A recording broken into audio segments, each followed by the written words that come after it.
takes its sweet time. There we go. All right. We're good. All right, welcome everyone to the 034 Motorsport live chats. It's episode 264. I'm Javad Shadzi, and this is Nate Stewart, and we're here to answer all your hot and burning questions about all things 034 and anything else you'd like to ask us about anything automotive. We take a no BS approach to responding, and we prioritize accuracy in our responses. If you ask us a non-topical question about an update or when something's going to be done already, we may not get to it. Please don't be offended. We're just, we have 1 hour and we're prioritizing the time towards questions we can actually answer. Looks like we got a bunch of questions coming in.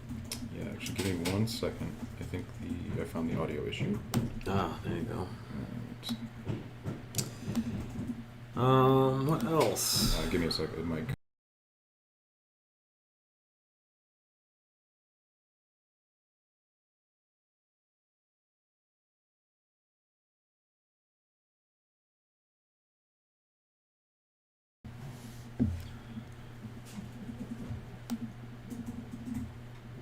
Come on now. Okay, I think we are back in action. That should be all fixed now on the audio side. Okay, all right. Well, let's jump into some questions here since we have audio. Someone's asking, B9.5 S4 Stage 1 plus front ResX, first drive and morning cold start. For the first 3 to 5 minutes of drive, there is a good noticeable drone due to resonator delete. Is this normal? Anything to fix it, later it's gone. That's your catalyst heating you're hearing. Yeah. It is normal. I don't feel like it's that drony. It's not. It shouldn't be that bad on the Stage 1 setup. So it'll be louder for sure, but it's kind of a crispy rumble. And it generally will go away once you start like getting into any kind of acceleration, because the catalyst heating will basically disable. It's there for really light load. I'm surprised he says it lasts 3 to 5 minutes. That's pretty long. I mean, he might be in a chilly. Yeah, if it's really cold, maybe 2 to 3 minutes. But yeah, no, that's just part of the heating of the catalyst. The more you heat it at home, the less you'll have to drive with it. Yep. So maybe you want to jump on some Instagram Reels for 2 minutes. let it do its thing before you start driving. Of course, it won't warm up as fast if you're just sitting still, but it'll still warm up. I'm not sure who this is, but it says some tuning company offers an ECU unlocking for 22 to 24 A4s. Can I unlock the ECU, TCU, and tune with 034? Not currently at this time. Those are different files entirely. So yes, we can do calibration and stuff on those internally, but we don't have the tools to distribute that right now. Well, what do you think this company is doing? You can flash them through a couple of providers. So I'm assuming that's what that they're just doing not an at-home flash, but a mail-in flash. Yeah, but they're not actually fixing the bootloader issue. They're just like getting around it. No, the ECU it's a Simos 19.3 or 19.7. So there's a few out there that are doing it. We're just not doing them in the field right now. Okay. Well, this is an update question, but will there be burble control for B9, B9.5 Stage 1 cars with Varispec in the future? Yes, Varispec will offer burble control for all versions that come out.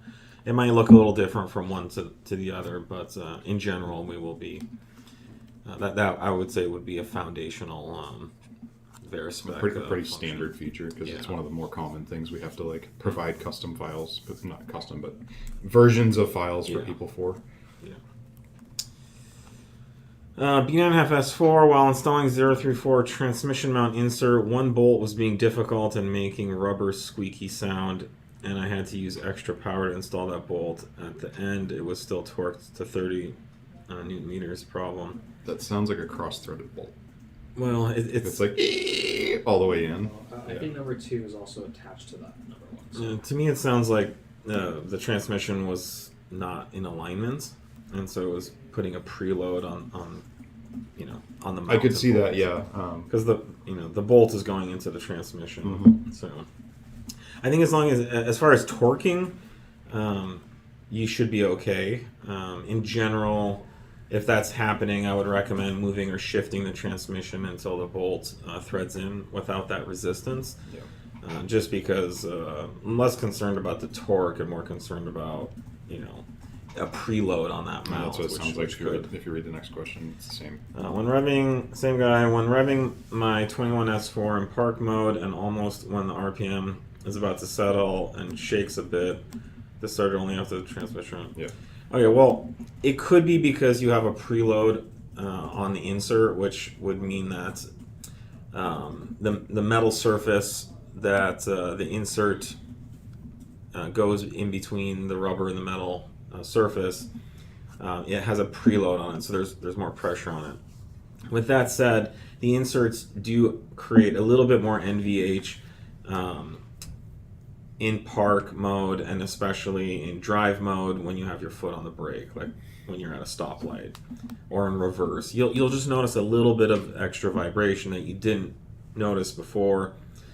There is no free lunch when it comes to NVH. If you want to make your drivetrain stiffer, it's going to have more NVH. It's just a function of like how much stiffer you make it. So I would recommend going back under the car, loosening the bolts and shifting the transmission around until both bolts thread freely without preload, and then see if that helps. But you may end up with a little bit of NVH. That's normal, but it's what we found perfectly acceptable. It should be everybody. pretty minimal. Yeah. But the only time we see issue with these is when they're not installed correctly, which means the transmission is not kind of centered, in the right position. There's a preload on it. And it's the same goes for any motor mount install. If you install new motor mounts, new transmission mounts, you don't want to have a preload on that mount.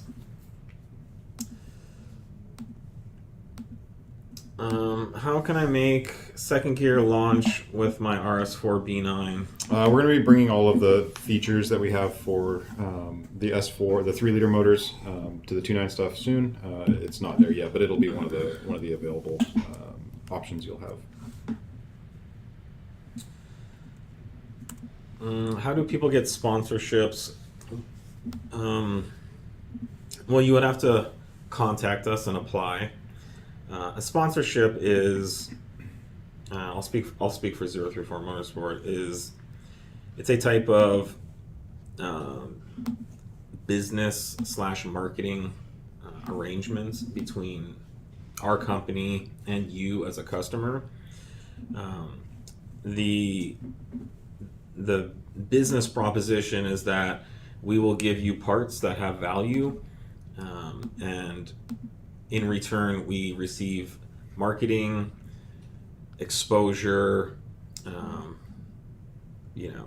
branding, any type of marketing collateral in return, with the idea that we will sell more parts than the value of the parts we gave you. So if we give you $100 worth of parts, we'd like to receive, maybe $200 in new business that we didn't have before. Otherwise, we would just prefer to sell you the parts, and you pay for them.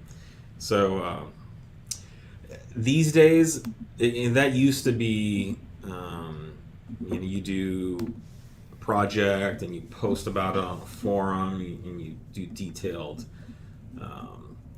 build thread on your project, or you go to the track and you enter in a racing series and our stickers all over the car and you're running our parts, and then we can say, hey, so-and-so went racing with our parts, they held up, he got third place, second place, whatever, first place.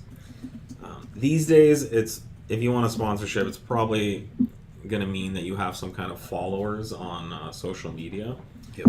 And you're going to post about the parts, you're going to install them, you're going to test them, you're going to evaluate them, review them, unbox them, whatever it is that social media influencers do these days, and then we will receive more online exposure and eyeballs and mind share So if you're interested in something like that, you need to reach out to our marketing departments.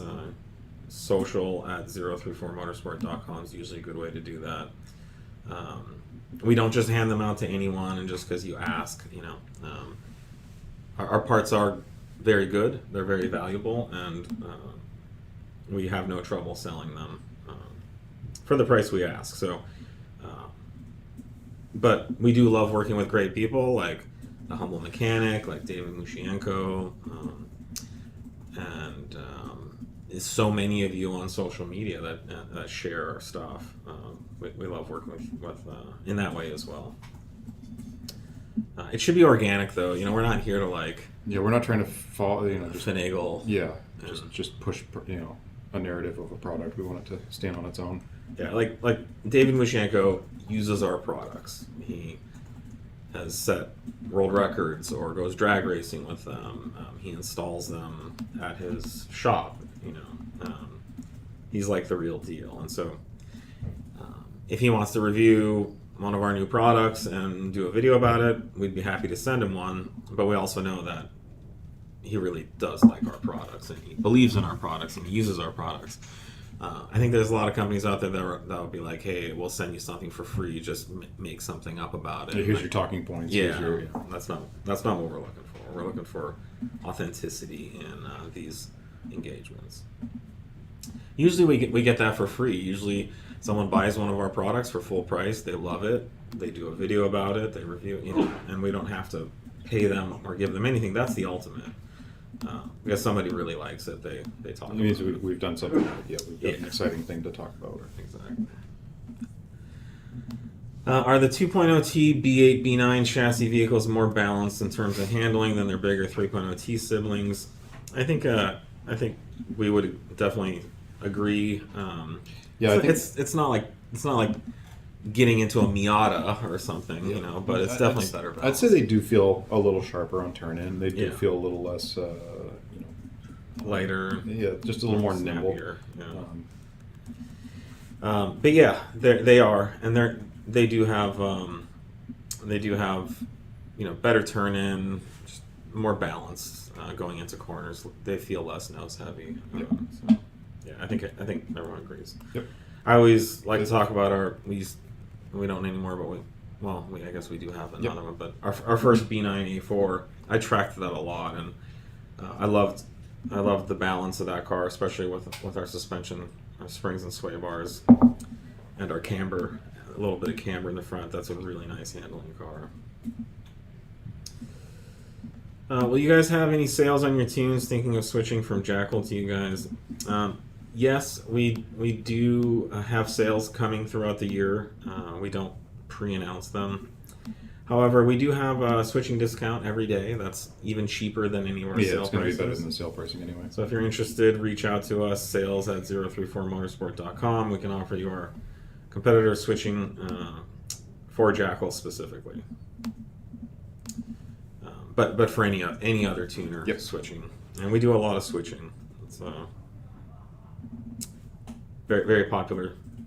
We have a lot of people who buy something else and then realize, they wanted our tune afterwards.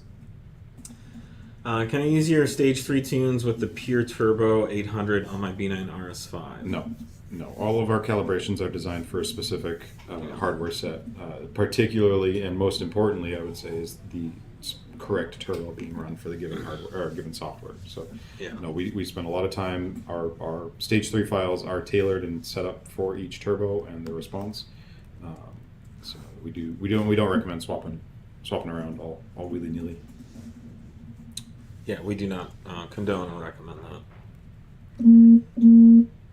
that. Have you ever dealt with premature failure of dual mass flywheels on Audi cars due to increased torque output from tuning? Luke has a published article regarding chip tuning and premature failure on DMFs. I'm having trouble with mine now after the Stage 2 tune. Have to find the shop to replace it currently. I haven't heard of any dual mass problems on these cars in a long time. But it is more load. It is more torque. The thing is, the dual mass flywheels have never been reliable. Right. Back when all the cars were manuals, basically. We sold a lot of solid mass flywheels just to simply get rid of the failure prone dual mass flywheels. I'm not surprised if Luke is going to shift some of the blame to tuning. Yeah, I'm sure that's also, well, I don't know about what video, but it's probably a very generic, like, all-encompassing, like, more torque will shorten component life. But the thing is, the dual mass flywheels have like springs inside them, and there's a function where they kind of have a spring to them, and usually when they fail, they just lose all their springiness, and so it just kind of the isolated dual mass portion just kind of flops back and forth, but it still works. It's really rare for the flywheel to just like break apart or fail. So I don't know. I think if you're serious about performance and you're serious about making more power and also don't want to deal with the unreliability of dual mass flywheels, you definitely want to go to a single mass aftermarket flywheel. You're going to get a little bit more gear rattle at idle. I don't even know if one exists for those though. For a B9 A4? Yeah, there's lots on the market. For B9s? Mm-hmm. Yeah, it's the one that's on the pedestal, that goes around the... I think JHM has one. Clutch Masters probably, Southbound. But yeah, I'd recommend doing that. Are we talking for manuals or for... Most of these are all DSG. There's very few manuals. Oh, I was assuming this was about manual transmissions. No, they're all dual mass for everything, so I'm not sure. A little more info. I've heard of no issues with DSG. That was my I guess I assumed there, but I assumed this was he's got to DSG be talking car. about manual transmission. The manual transmission ones all go bad. But very different flywheel than the autos. The auto stuff is dual mass as well, but we have not had any issues on any of our shop cars in a very long time with those.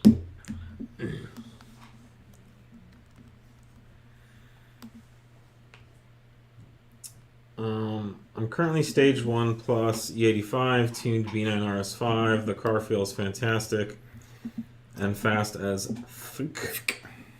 Thanks for the great tune. My question is, besides the rough start, is it safe to run the E85 in winter weather? Yeah, E85 can be tough to light off when it gets super cold. But it's totally fine. It's fine once it's running. The starting might be a little rough, but you said beside the rough start, it's totally safe. And glad you're happy. We agree that it's such a good place. Like, that one plus E85 power level tune is a monster. Yeah, it's really fun. Okay, yeah. So he replied, "This is the DL382." Oh, okay. I haven't heard of. No, certainly haven't heard or seen. Very rare. I bought the 034 Motorsport ball joints for my TTRS. I fitted them in October, and the driver's side has failed. Do you know what could cause this? Parts can fail, and be interesting to know what failed, like if the rubber ripped or what it was. But we do offer a warranty on all of our products. Definitely reach out and something let us know how we can help. That soon we probably want to see it. Yeah, and take a look at it and see what happened. But we haven't. There's no widespread failure issues with that part. It's a good reliable part. So very few. I'm guessing it's the rubber boot ripped. A bunch of contamination, maybe. Yeah. B8 S4 B8 S4 Stage 2 single pulley. Can I install a bigger lower pulley on the same tune? No ethanol gas. No. I mean, you can. It is not going to be a correct installation. You need the software to go with it. You will get your boost will be bled off and capped at a certain level. And once you start doing that, you're basically just pumping hot air in circles around your supercharger for no reason. So no, you're better off getting the proper tune to go with the hardware and doing it right.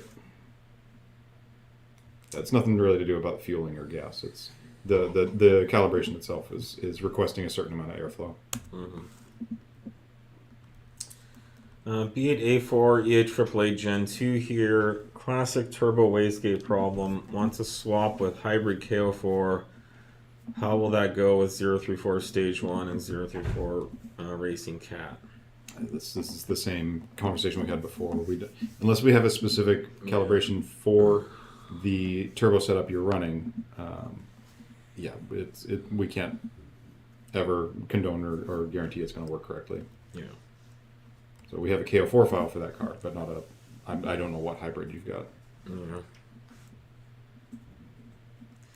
Yeah, there's like what can you do and get away with, and then there's what have we tested and what do we recommend. You know, we hear about all kinds of people running our tunes with all different kinds of turbos and things, and like usually well after they've been doing it for Yeah. far longer than we would have. and apparently getting away with it. You know, so if you want to try stuff at your own risk and you want to test and I guess it's your car. verify, you know, you can do that. Like all this stuff will work. You know, like pure 800s will work on our TT 720 tune, but we can't recommend it because we haven't tested it. Well, it'll work in that the car will run, but will it work correctly? Will it? We can't. Will it keep it together? Yeah, will we it, just don't know. We don't know. So all we can say is we don't recommend it. We haven't tested it. You know, it just comes down to, and it's a classic tuning thing. Like that's what tuning's all about. You could try different things, test it, verify it. Maybe you blow it up and find out. Maybe it works great. You know, you don't always know until you test it. It's what we do here. You know, we try things, we test them, we measure them, and then we say whether it works or not. But when it comes to what do we put on our website and what do we tell you yes is okay, we stand behind that. You know, unless it's on our website and it has a part number, you know, we just can't say. Yep. We can't recommend it. Question: will you guys please look into making OE intercooler bricks for the 3-liter supercharged, not upgraded, just equal quality? The prices have gone up so much from $350 each to $1,300 a pair. They used to be cheap. Like I remember FCP was selling them for like $150 each. There were a bunch of knockoff, or well, not knockoff, They were off-brand. They were ones quality that- aftermarket stuff.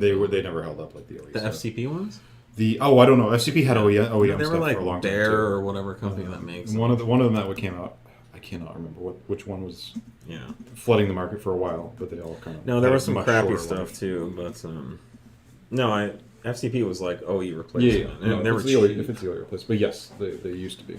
Wow, that's I crazy. haven't seen 1300. That's wild. But I don't know. I don't think we have plans for OE fit intercoolers at this point. Yeah, something to look into. Yeah. I mean, if it's truly becoming like one of those NLA parts, Yeah, we do have a history of maintaining product for It's a that. sorely needed product. Yeah, 734 each. Dang, what in the world? Wow, that's even more than 13. Is that FCP too? That's wild. And that's Audi. Yeah.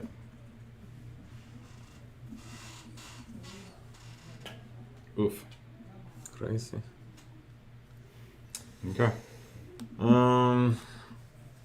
After intake and exhaust, what's another good mod for a daily driver Mark 8.5? Well, if you haven't done tune, Sway bars. tune. Sway bars are super fun at her. But yeah, calibration for sure. calibration should be your first thing. Yeah. Instant smiles. Yeah. But yeah, definitely getting into suspension mods, springs, sway bars, inserts, all that stuff. Yep.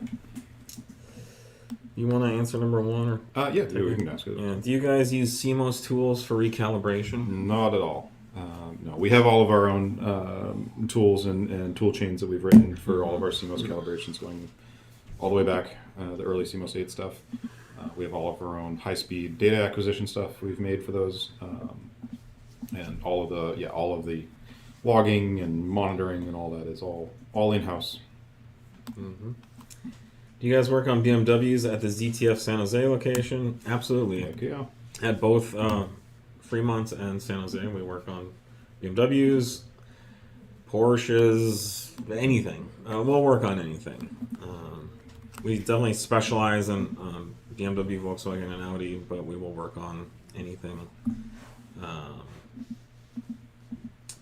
One of my daughter's friend's dad, he was having a car problem with a Cadillac, and I referred him, and we got him fixed. Somewhere was quoting them like thousands of dollars, and we got them fixed and back on the road for like $600. So we have really good techs. They can work on anything, and we're here to help with good, honest service. As I say, very like honest and customer focused service group. Yeah, we're just our philosophy is not to sell you anything that you don't need, which is very rare in the repair world. And throw book rate at everything for every situation. There's book rate is like a job requires X amount of hours for a given thing. That doesn't always fit the model, so that it's a very fair and honest way of dealing with service. Well, the upgraded RS5 injectors RS Plus open up the possibility for more power on a B9 RS5 with TTE 720 turbos, or is that turbo limited? We're pretty much at what the turbo can do on those. What it allows you to do is run more power on E85, which is kind of that's the whole pitch on those injectors. Is they're a ethanol first kind of injector where it lets you get the most out of the ethanol. Full capacity. Instead of having to do E40. And instead of having to blend it in any way. Yeah. Or E60 or whatever. Yep. We will release more tuning options in the future. We don't currently. Yeah, we've got the bigger turbo stuff coming, but they're right now. Those injectors again are aimed at ethanol, full ethanol support on all of our existing power outputs. B9 3.0T, is there a possibility to reduce the bang when shifting gears to sound more clean? B9. There should be no bang. I mean, there's a little fart when it shifts. I'm not sure what. I think it's what he means. The ignition cut. There's no ignition cut. It's the normal Fart. torque reduction, transmission fart as it shifts. It shouldn't be a hard bang in any way. So I don't know. Maybe if you can capture a video of what you're asking about. But yeah, I mean that should to reduce it. You can put it in drive, not sport mode, not dynamic. That should greatly reduce the upshift sound tuning. There should be no banging. But it shouldn't be it shouldn't be a harsh anything. Just installed dynamic lowering springs on a B9.5 S4 last week. Very happy with them. It's great to hear. Awesome. It's great feedback on them. Super nice drivable combo. I'm getting ready to load TCU tune, and I'm servicing the tranny to prepare. My question is about adaptation. Does it need to be done when I service and tune the tranny? And what tool do I need for adaptation? What car do you have? Do we know? Okay. It depends on the car. It depends what kind of servicing you're doing, what kind of car you have. We have a number of TCU adaptation clearing resets and those procedures in the SPI app itself. In most cases, that's enough. I don't know what setup you have. In general, you don't need to redo it once you tuned the car. So just getting it established for whatever hardware, fluid, whatever changes you've done. If you need to do an adaptation afterwards. It doesn't necessarily matter if you do it stock or tuned.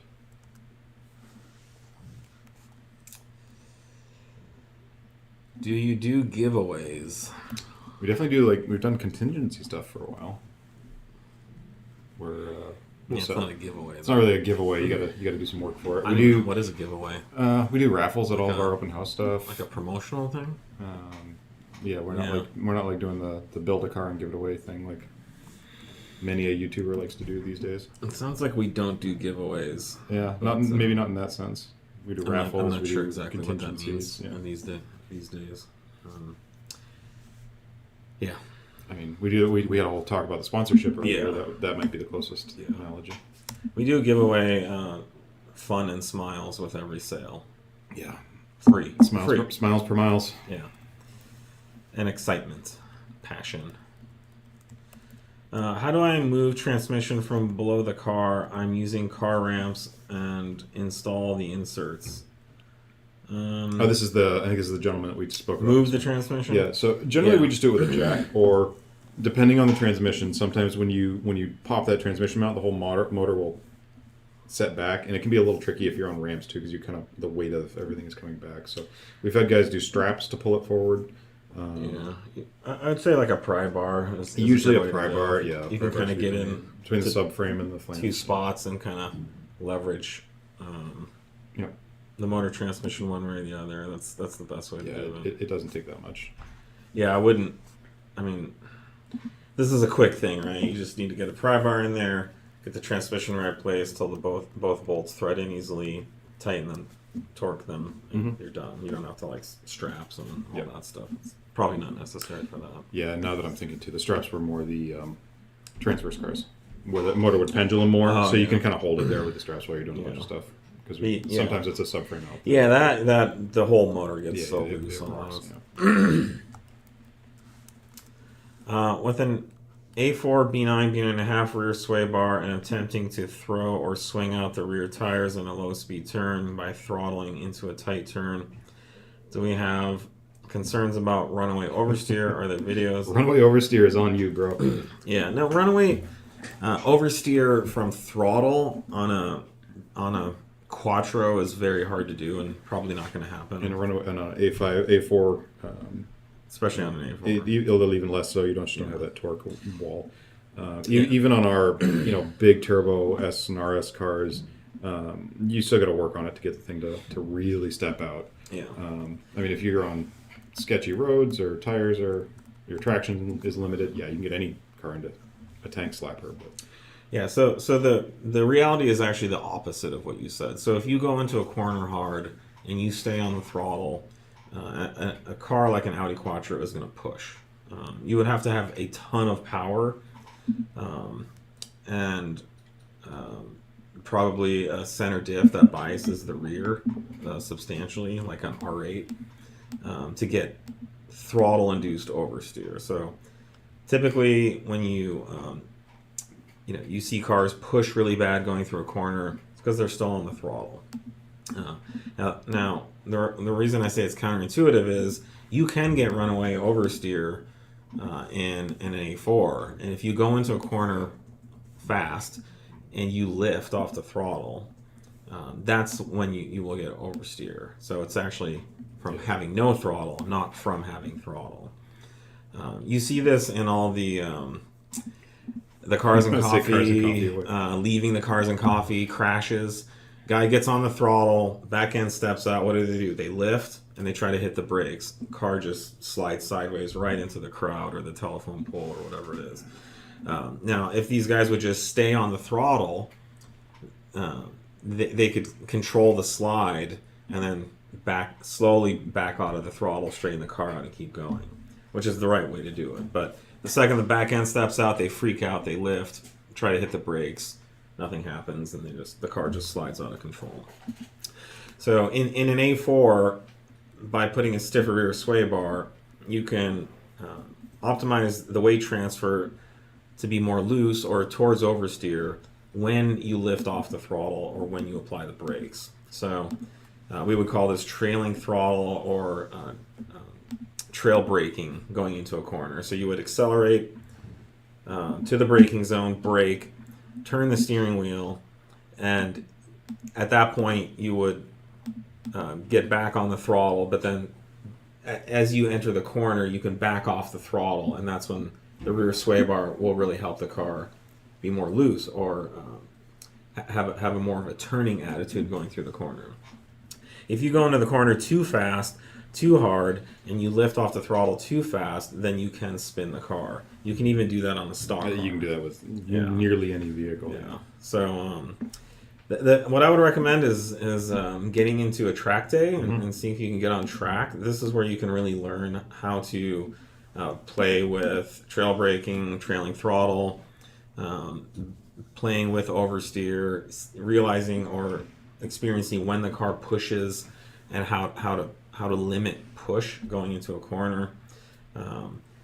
Audis in general, and if you go anywhere online and talk about Audi handling, everyone just says they push like pigs, and while they're very push, or their kind of base handling attitude is push.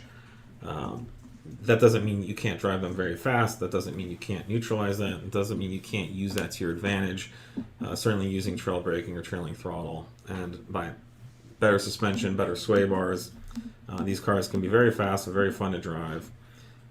As we show, for example, in all our videos, or the Ben Collins review where he takes our car on Laguna. That's not a same that's not a chassis pushing- as what you've got there. Yeah, that's not a pushing car. It's not a bad handling car. It's passing BMWs and Porsches, and it's a very good handling car. Yep. So Yeah, and as for the track day stuff, try and find a group that has a good instruction program. If you're looking to learn, become a sponge. We do a lot with the Audi Club. They've historically, I'm not sure what region you're in, but historically they've been a very good club Audi Club's good. to get your track chops in a safe and informative way. Mm-hmm. I just flashed Stage 1 MK8 GTI ECU and was curious if the crackle overrun will eventually damage the OEM cats with prolonged use. No, well, these are the same OEM overrun parameters. We still have safeties wrapped around them for the conditions that they're enabled in. So there are thresholds of both time, temperatures, EGTs. If there's any other anomaly in there, that so yeah, no, we have not seen any issues with those over the history of Mark 7s, Mark 8s, all of them. Yeah. Yeah, our ECU tuning monitors the catalytic converter temperature, and so we know we're not damaging the cat because we know what temperatures damage the cat and what don't. So, I mean, it's kind of like, if you go in the sun, you can get really sunburned. If you're in the sun for 8 hours, your skin will literally peel off. But if you just go in the sun for an hour and then go in the shade and spread it out, you're not going to get as burned. So consider our ECU tuning like an SPF sunscreen, keeping you safe while still out in the sun having fun. What size bump stops should I order for B9.5 SQ5 with your lowering springs? I see one size for the front, but two sizes for the rear. So it should be 62 millimeters in the front and 112 for the rear. That should be super obvious on the website. So Yeah, I'm not sure. we delineate which ones for spring cars and which ones for ARAC cars. Okay. It's in the film guide. All right, so it's there, but 62 front, 112 rear. In that case, you'll be good. Any opinions on intakes for the B9.5 Q7? Yeah, we're working on something. I will say the factory intake flows very well on the Q7s, whether we're talking B8 or B9. They have a big factory filter. It's definitely not holding you back as far as performance goes. We will work on some kits and options, for those. It would be 4M.5, not B9. But we're working on some options, including more Stage 3 type stuff as well for those. So, but we don't offer anything currently, but we will. The big benefit there will be just letting more of the sound out of the intake. The factory intake just really muffles and quiets all the turbo sounds and the induction sounds. So by opening that up, we can let some of those sounds out. B9 034 Stage 1 ECU, Stage 2 TCU. Is it okay that 034 breather hose has oil residue on outside of tube near connections? Mm-hmm. Yeah, that's totally fine. The oil vapor particles, or the very small oil molecules, do work their way through the hose at a microscopic level. And so you will see that sweat a little bit on the outside of the hose. You can wipe that off if you're concerned about it, or you can leave it. But not an actual problem, other than that there's a little bit of oil residue on the outside of the hose. B9 S4. Hi, how does the Stage 1 transmission tune reset the clutch? B8 for a S4. B9 How does the stage 1 transmission tune reset the clutch? I'm not sure Mm-hmm. the question here. I don't know what that means. We do a lot of calibration work and torque management expansion on the OEM stuff within the TCU tune that manipulates the way the clutches work. I'm not sure if that's the question or if it's an adaptation question here. But yeah, we have quite a bit that goes on inside to allow the stock clutches to manage a bunch more torque and pressure than they would stock. We do it in a very OEM-like manner. We're not just cramming a bunch of pressure at it all the time for unmanaged reasons. It's measuring all the torque coming in and using it. So I'm not sure if that's the question. The tune itself doesn't reset anything. There are adaptation stuff. Routines you can run through our toolbox in our SPI app if you need to adapt the clutches for, like, you change clutches, something changed in the hardware. We can do that. So hopefully that answers what you're looking for. Feel free to follow up if you need more. You guys should make ethanol read kits for the 3.0 lineup. What would you recommend for now? Well, we are working on that through the SPI. Yeah, it'll be native within the app. Yeah, but if you need something right now, we typically recommend the Fuel It kits. Yep. Would you guys keep a car if you replaced a full set of control arms and struts and new tires and now CV axles and wheel bearings and it still has a vibration up front? It can be really maddening sometimes. I feel your pain. I can understand the frustration. Usually that's going to be wheels and tires. I don't know what you've done with you those. replace tires, but maybe not wheels. Wheel balancing is really where a lot of those vibrations come from. Yeah, you've got most of it covered there. So if you haven't done a good balancing job on your wheels and tires, like a road force balancing, I'd recommend doing that. And make sure the wheel is round.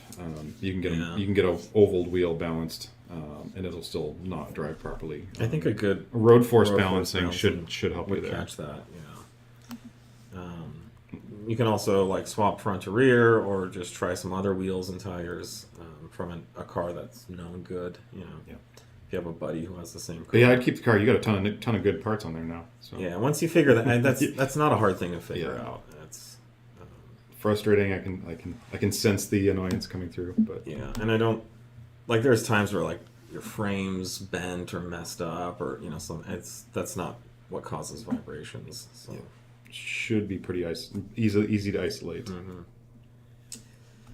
What platform do you recommend used around $20,000? Looking to get into something relatively cheap to maintain and do some simple mods. There's a lot. Depends what you're looking for. If you're looking for something bigger, I really recommend like a 4M Q7. You can get those for 10 to 15 grand right now. They're just a steal. You can throw $5,000-$6,000 of our parts at it, and it's a big, riotous car. Fun to drive, fast. Actually, a great handling car. I really recommend doing our ZTF wheels. And on one car I've got our 20s, on another I've got our 21s. The 20-inch car has 305s. The 21-inch car has 315s. There's just no shortage of grip with those cars. It's a really fun car, cheap, reliable cars. B9.5 S4s, really fun. Well, those are certainly available. Tons in you that can range. do. Mark 7s are still Mark 7s are really fun, and I don't know how much they've gone down in price, but They're so cheap. are they cheap now? Yeah, for like 10 to 15. Yeah, They were still in the 20s. Yeah, that's a lot of car with a lot of potential and a lot of aftermarket support. You can even get into a B9. You can do some life hacks for B9 S4s. There's guys I know of that have picked up like a salvage B9 that was a mechanical salvage, but it was only mechanical because of the piston skirt issue, and then it was dealer warranted after they picked it up because it was a known fault. So there are some hacks that I've seen people do around there around that. I think you can even get good running ones for under 20. Yeah. Oh yeah. No, I'm not saying you have to do it that way either. Yeah, but you get a B9 RS4 for less than 20. Yep. B9 A4s are great cars. B9.5 A4s. Yeah, I don't know if the budget here is all in with the mods or if we're just starting on a platform for 20. So. Yeah, I mean, pretty much any Audi that's, like an S or A car that's more than 8 years old is pretty much going to fall in that You're going price to be able to range. find something like that. A7s are really cool, fun cars, interesting cars. You can get into those. Yeah, knowing a little more about what kind of A6s. what kind of car you're looking for, because there's a spectrum here. We've gone from hatchbacks to SUVs. Yeah. B9 S4, is your stage 1 tune more for drag racing and straight line driving, or is it also suitable for road course racing driving? I'll just answer this one unequivocally. All of our tuning is for all driving conditions, including track, including street, road, including comfortable driving, including racing, including drag racing. Our tuning is designed and can do it all. We would never offer a one application tune, and honestly, there's no reason to. The ECU is not designed for one thing. The engine is not designed for one thing. Right. We have different modes that the engine can operate in to give different types of shifting, different types of power application. We have different octane tunes, so we can. If you want to just drive around on the street and have affordable fuel, you can run our 91 tune or 93 tune, depending on what state you're in. If you want to drive on track or you want to go fast on the street, we have E85 or E80 blended tunes. We have various stages. So our tuning and our product line can do it all. From literally your grandma driving around town running errands to full-on racing, including like the Dakar Rally. Our tunes and calibrations can do it. I don't care what. There's no limit. That's not true for all tuners on the market. That's not true for all tunes. A lot of tunes are optimized for just straight wide open throttle performance. That's the easiest thing to do. Yeah, it's not even that it's optimized for. That's just all they've spent time on. Yeah, and we obviously that's like Joel said, it's easy to do wide open throttle. The difficulties, it's the 80-20 rule, where 80% of your time is spent on the last 20% of the project is getting the refinement, getting it drivable, repeatable, safe, reliable. All of that is what gets baked in, but it doesn't have to and doesn't impact that straight line performance either. Yep. I hope that answers your question. I didn't want to beat around the bush on that one. Follow up to the vibration coming from front end question. I popped both side tires and cracked 2 rims. Yeah, dang. Okay, but what did you? Did you replace the rims afterwards? Your rims weren't in the list of things that were replaced. So. Yeah. Yes. Yeah. It's still. I mean, have you had it? I guess have you had it aligned? Has it been on a rack and gotten checked out? And done the road force balancing and then the road force balance. balancing. Good wheels and tires. So. 034 rocks. I have a B9 SQ5 with stage 3 plus pure 750 tune. If I purchase the complete bottom end package, can you replace the SQ5 logo and the MMI dashboard on the tach with a 034 logo? That'd be cool. I should look into that because I have all those update files for those. That would be cool. We'll look into it. That's no promises, but it's something I've wanted to geek out on. Good suggestion. And we look forward to helping with that bottom end kit. Yes. I've got a 2019 B9 RS5. I got a stage 2 TCU tune, but dealer ended up swapping transmission prior to getting tuned. When I tried flashing, it said the trans was locked, and he fixed this. That sucks. Yeah, no. Unfortunately, that you're into the updated bootloader at this point. There's not a easy software fix right now. What people have done in the past is swap the controller from the old trans over. But no, there's not a transmission tune fix right now that we can do in software. Is that something we can talk to him about and help him with? For swapping the unit over? Yeah. Yeah. That's a whole That's different probably his conversation. best If you have option. access to the old control unit, but the dealer swapped it, so I have no idea. If you have access to the old control unit, hit us up. We can work with you. We can get we would need the controller before you put it back into your car, and we can get that set up. But as it is right now, we can set up a stock TCU file for you. It's probably not on the server because normally 2019s don't need it, but we can set it up for you if you need. It'll get you all your power back. Yeah.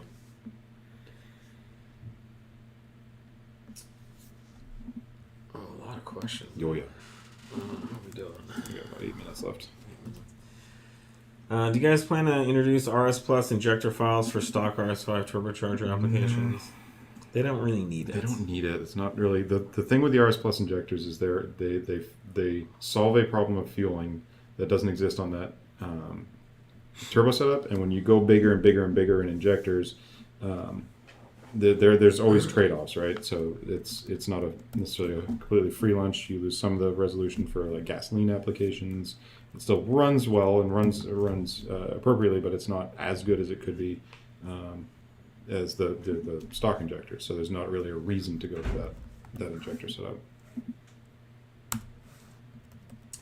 At Fresno Audi and Porsche Club says, thank you for your time, 034. Thank you for giving all our enthusiasts variety and all their mod options. Kudos for your dedication and time. Oh, you're welcome. Well, thanks for. I mean, these clubs are awesome too. Like they're just getting people out there and excited and really using the cars and bringing people together around them. Yeah, thanks for validating our whole reason for existence. That's why we're here. Appreciate it. Glad to catch you guys live. I have a couple of questions. Would I benefit from the sway bar kit even if my car is not lowered? Secondly, why is NVH rating higher for your end links versus the sway bar?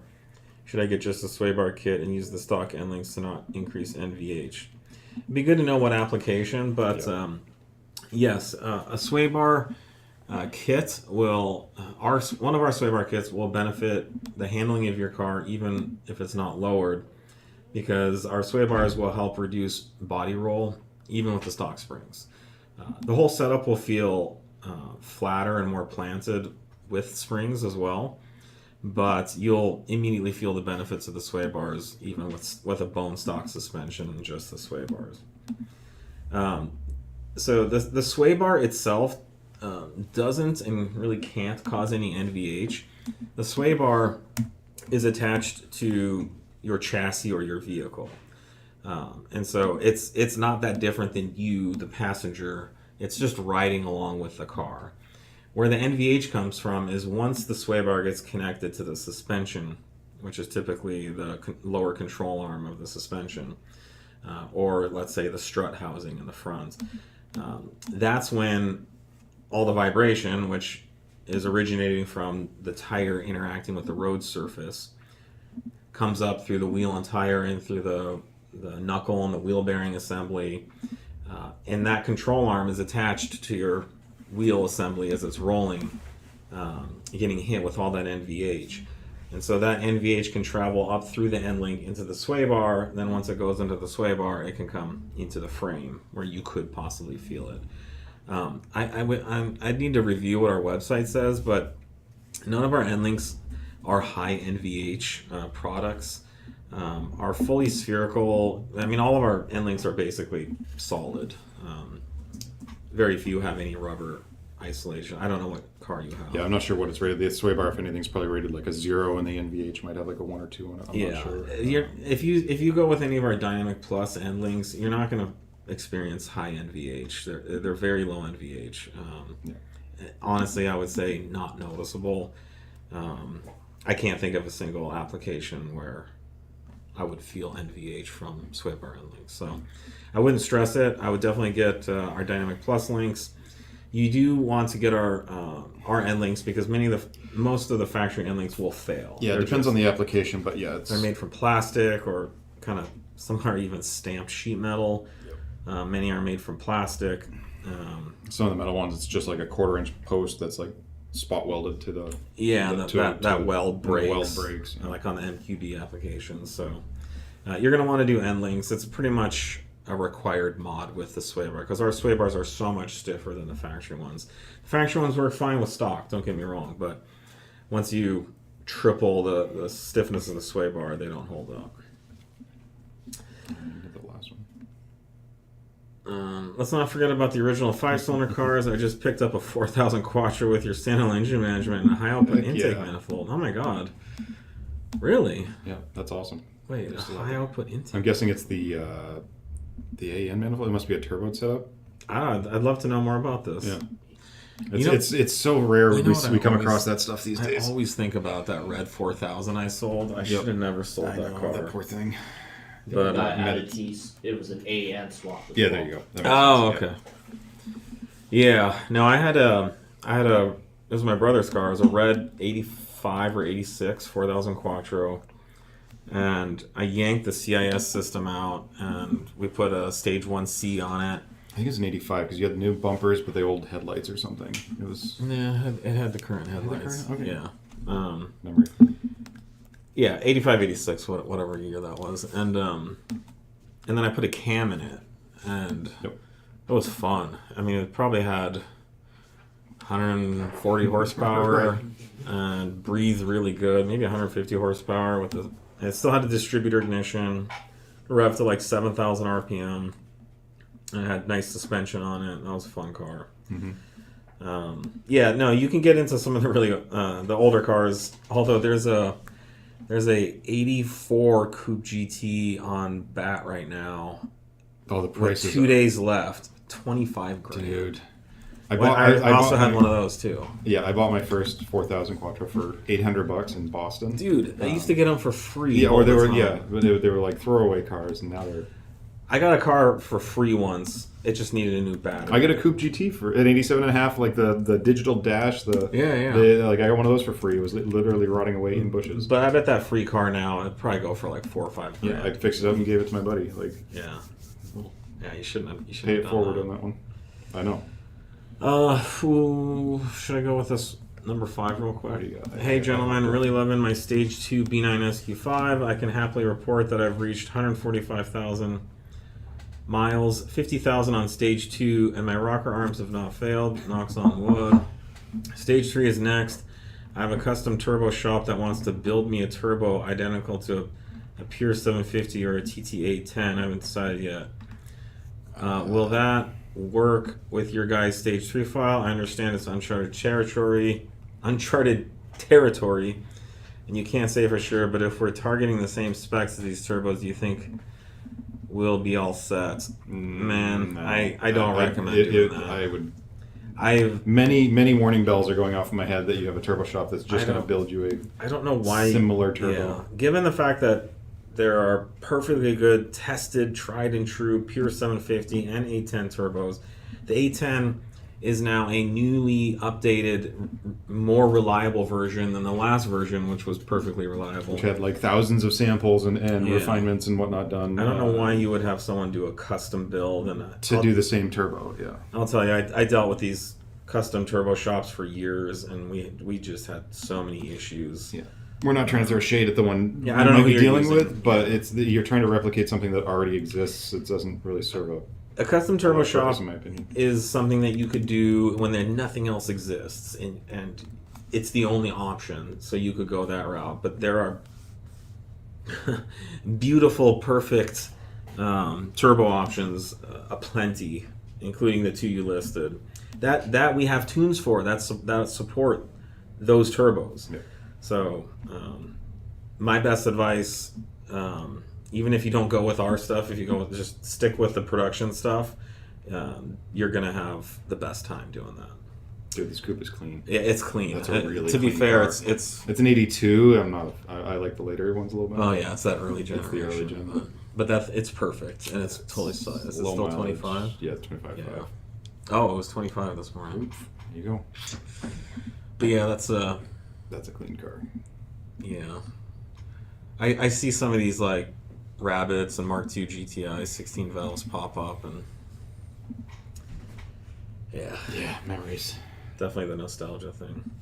All right, well, I think we're out of time, guys. Thanks for joining us. Should be back next week. Yeah. Same time, same channel. Cheers. Have a good one. Have a good week.